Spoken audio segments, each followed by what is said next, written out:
जय माता दी दोस्तों, आप सभी को नवरात्रि की ढेरों शुभकामनाएं। आज हम इस वीडियो में जानेंगे कि हमें नवरात्रि में कन्या पूजन कैसे करना है। आपको बता दें कि नवरात्रि में कन्या पूजन का विशेष महत्व है। जो लोग 9 दिन व्रत करते हैं या फिर माता की चौकी लगाते हैं, उनके लिए कन्या पूजन करना शास्त्रों में अनिवार्य बताया गया है। कन्या पूजन करने के बाद ही आपकी पूजा सफल मानी जाती है। तो मैं आपको बता दूं कि कुछ भक्तों के यहाँ पर अष्टमी मनाई जाती है तो कुछ के यहाँ नवमी मनाई जाती है। अष्टमी और नवमी में दोनों में ही कन्या पूजन जो है वो एक जैसा होता है और कन्या पूजन करने के बाद ही आपका व्रत जो है वो सफल माना जाता है। इस बार अष्टमी जो है वो 5 तारीख को यानी कि शनिवार को है और नवमी उसके अगले दिन 6 तारीख को यानी कि रविवार को है। सबसे पहले आपको नहा धोकर डेली की तरह जैसे आप माता की पूजा करते हैं वैसे आपको माता की पूजा करनी है। इसके बाद आपको माता रानी के लिए और कन्या पूजन के लिए प्रसाद बनाना है। प्रसाद में हम हलवा, चना,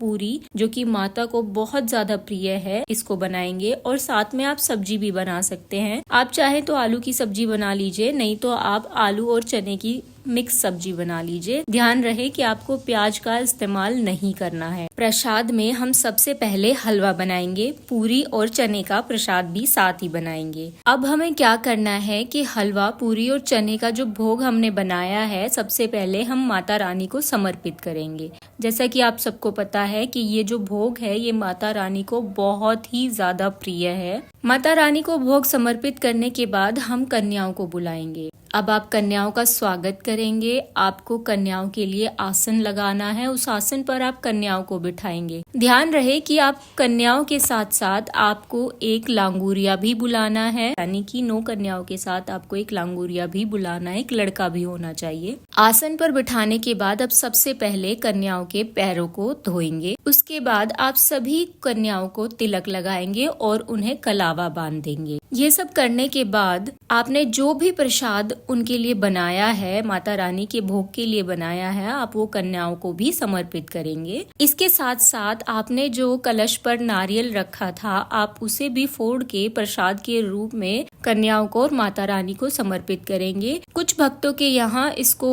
प्रसाद के रूप में समर्पित कर दिया जाता है और कुछ के यहाँ विसर्जित कर दिया जाता है। आपके यहाँ जैसे होता है आप वैसे कर लीजिएगा। ज्यादातर क्या होता है कि इसको फोड़कर प्रसाद के रूप में कन्याओं को दे दिया जाता है और जो बाकी बच जाता है परिवार वाले सदस्य हैं वो खा लेते हैं। अब आपने माता रानी को जो भी फल समर्पित किया है, चाहे वो केले का फल हो या फिर सेब हो या संतरा हो, आपने जो भी समर्पित किया है, एक एक फल आप अपनी कन्याओं को भी भोग में देंगे। हमने माता रानी को 16 श्रृंगार भी समर्पित किया था, वो भी आप किसी भी एक कन्या को दे दीजिए। माता रानी का जो आपने प्रसाद बनाया है वो देने के बाद आपको दक्षिणा जरूर देनी है। वो आप कितनी भी दे सकते हैं, वो आप अपनी सामर्थ्य के हिसाब से आपको जो सही लगे आप उतनी कन्याओं को दे दीजिए। अब बात कर लेते हैं गिफ्ट्स की कि हमें गिफ्ट्स देने चाहिए कि नहीं देने चाहिए। आजकल तो ये सब प्रचलित है और अगर आप गिफ्ट देते हैं तो कन्याएं खुश हो जाती हैं और कन्याएं खुश हो जाती हैं तो माता रानी खुश हो जाती है। लेकिन ये जरूरी नहीं है, वो आप अपनी सामर्थ्य के हिसाब से आप गिफ्ट्स देना चाहते हैं या नहीं देना चाहते, वो आपकी मर्जी है।